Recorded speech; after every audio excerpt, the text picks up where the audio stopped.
everybody, Debbie Starr here. I wanted to hop on, and today's kind of a tech training day. I get questions all the time about how to set up your domain. Now, let me just tell you, this isn't going to get super techy, but this is a super important topic that everybody needs to understand when they're building out their funnels and their online marketing.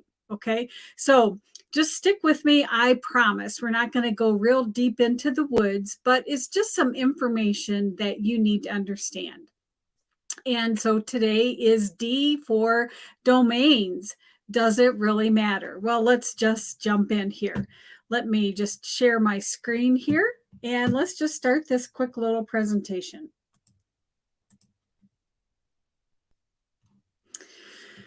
So this is probably basic information for people, but your domain address, that URL, that's your unique address out on the internet. And way back in the day, now I'm really going to date myself, uh, we actually had to configure like what they call the IP address, the numbers and the dots and all of that kind of stuff. Again, we're not going to go deep into the woods, but the domain name is kind of the easy way for people to find your website in your funnel. All right. So that's all you need to know about that. That's what your domain is.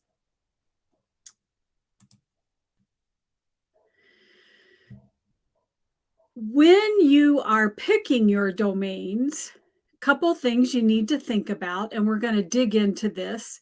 The name of your domain. Now, let me say this again, way back in the day when things first got started, it was like the wild, wild west. And people could pick anything they wanted for a domain name. Believe it or not, a company down in Mexico picked the name Coca-Cola because there were no protections around it. Can you imagine the value of that domain name? So, excuse me, picking our names for our domains, it's really a valuable asset for your business. Excuse me. I never cough until I start doing a live, and then all of a sudden I have to cough all the time. Excuse me. So, we're going to dig into a little bit about the domain names because in this day and age, you probably think all the good domain names have been taken. A lot of them have, but there's some unique ways that you can still come up with your domain names. All right. Then I'm going to just talk briefly about what a subdomain is and then how to connect it. All right. And again, I promise you, we are not going deep into the woods. We're just going to dig in a little bit on the surface. Now, I can't see who's here live, but hey, everybody that's joining me live, and say hi in the comments. And if you have questions, just shout them out. All right. So,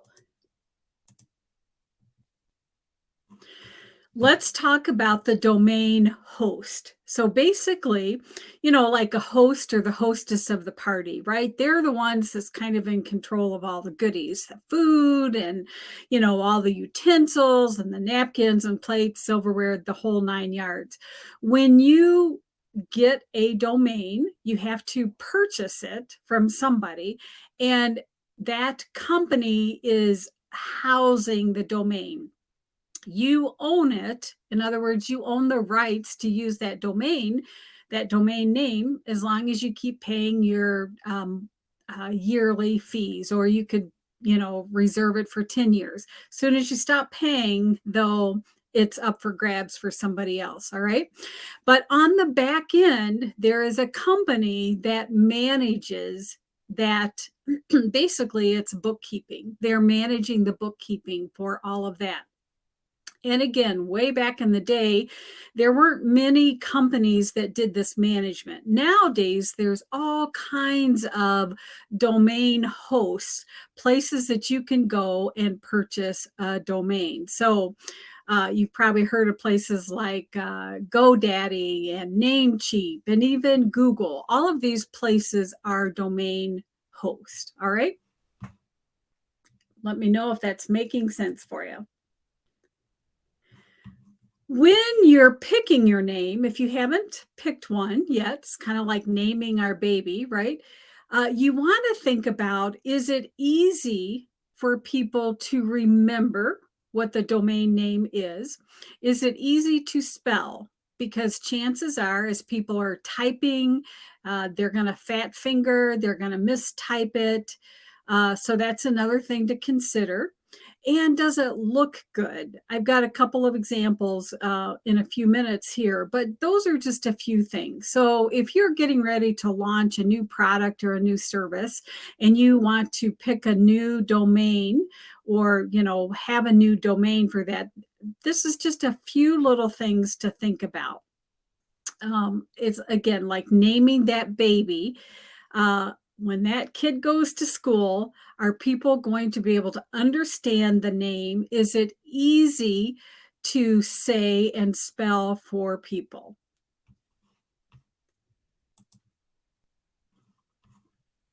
Another question that people ask me, do you just need one domain? Is that enough? Do you need a bunch of domains? And it just depends. Okay. Some people just have one domain and that's great. They can create subdomains, which I'll give you an example here in a minute. Other people are kind of like domain addicts. And I have to say that I have quite a few domains that I purchased and I'm paying every year for the annual membership, so to speak, and I'm not doing anything with it. But again, there can only be, each domain has to be unique. So if you kind of stumble upon a really cool sounding domain, even if you're not using it, you think, okay, I'll pay the 10 or 15 bucks a year just to renew it. Now, I'm not saying that that's the best strategy. I'm just saying that you don't have to have a lot of domains. All right. You could just get by with one or two. All right. What I do suggest to people is you might want to have like an umbrella name. And again, I've got an example here in a minute. Or if you have like one main product or service that you sell, you might have a domain that makes sense. The $1 million launch, for instance, maybe that's your product name, and you're just going to use that as your domain. Okay, so it's up to you how many domains you own, no judgment, anything like that. All right. So here's an example. Starconsulting.net is my main domain. That's my umbrella domain, so to speak. That's my main email comes through starconsulting.net. Now, a couple of things let me just mention. My name is Starr, Starr. It's not the common spelling of Starr. So yes, some people might type it and only put the one R in, right? But my name is Starr, Starr. So I'm going to go with that. When I first went out to snag this domain, the .com was already taken by somebody. So, maybe I could get it if I paid $5,000, but .net was good enough for me. All right. And nowadays people are used to like the little extension on the end. So whatever it is. A few other domains that I own, starfunnels.com. Now the .com was available on that one. I think I also own .net, starfunnels.net. But again, you can see I'm kind of following the same theme, but a little different because I have a consulting business. I also have a funnel agency business where I sell templates, and then I also sell funnel building services. All right. Another domain, Starr offers. And then here's a completely different domain. I have a little product and I bought the domain that matches that product name, Virgin Funnels. All right. I have a little mini training series, basically just helping people if they're new to funnels. All right. So that just gives you an idea of what some of your domain names in like an umbrella name might look like. So let me know if you're watching live or even in the comments, how many domains do you own? One. And then let me know what your domain is. I'd love to know. Now, let's talk about subdomains. You probably hear this expression and it can, people are kind of confused what it is. Basically, think of it like an extension onto your domain and it goes to the front. All right, so here's a couple of examples: tools.starconsulting.net, go.starconsulting.net, right? Now, the beautiful thing about subdomains is they're free. Free in the sense that you can create as many as you want. And I've got a slide coming up just to talk about maybe some organizational tips around the different subdomains that you create. So just think about that. So you could have just one domain kind of as your umbrella, and then you could have these subdomains to branch off your different pieces of your services. So let me know in the comments if that's making sense here. Now let's talk about, get my mouse to come back here. Let's talk about another expression you might have heard, and it's called the DNS manager. All right. DNS is just the domain name server. Think of it like the traffic cop. All right. And so this DNS manager, its only job is to say, oh, you want starfunnels.com, then go over here. Oh, you want go.starconsulting.net, go over here. So it's just this traffic cop that directs traffic on the internet. So people, the computers, they know where to go when you type in that URL. Now, let me just say a little caveat. Remember, I said there's all kinds of places where you can purchase your domain. Might be on GoDaddy, Namecheap, whatever it is. Your DNS manager could be someplace else. A lot of times it's the same place, but it could be different. And the reason I'm saying that is that there's some places out there, like if you are using Funnel Gorgeous, for instance, or if you're, I don't know, so different places will recommend that you use a certain DNS manager called Cloudflare. All right.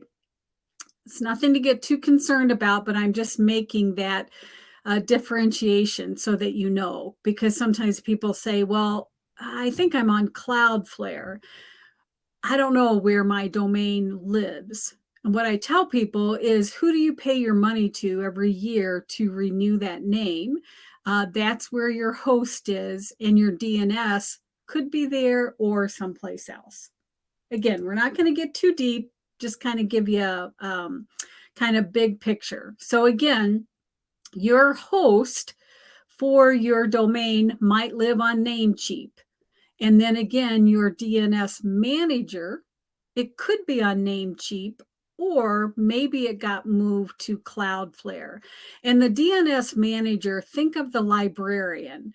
And maybe one librarian does things one way and a different library does it, a little different.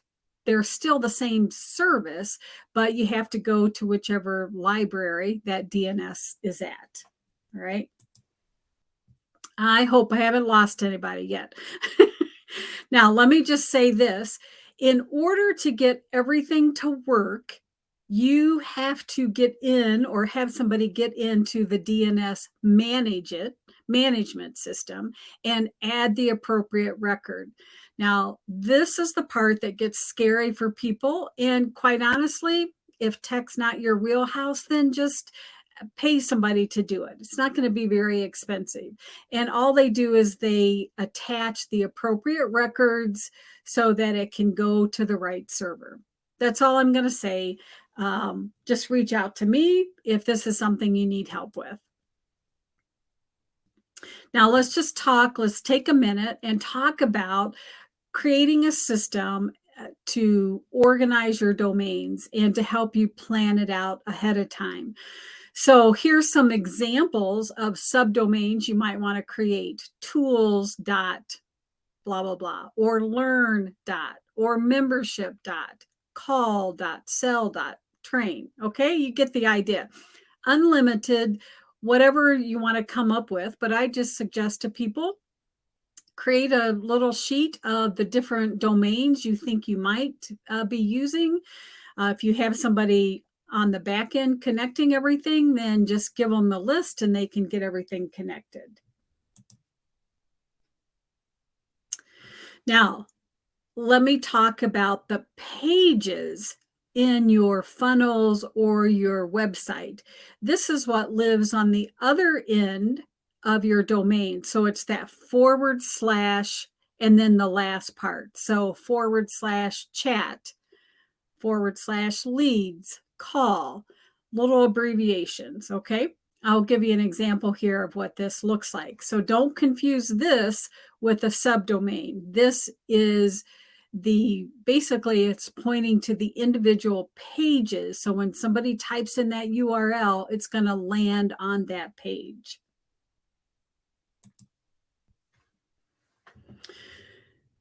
One thing you should think about is, how do you want your URL or that address to look? So as you're mapping out your domains and your subdomains, just take a look and see what they look like. Because again, if they're so long, people can't remember it, or it doesn't make sense, or it's like 20 characters plus more, they'll never remember it. So here's just some examples. go.starrconsulting.net/webinar. Okay. And I could reuse this every time I had a new webinar. I could just point to that new webinar. I wouldn't have to change anything on the back end. My group membership program, membership.starrfunnels.com/4diamonds. Okay.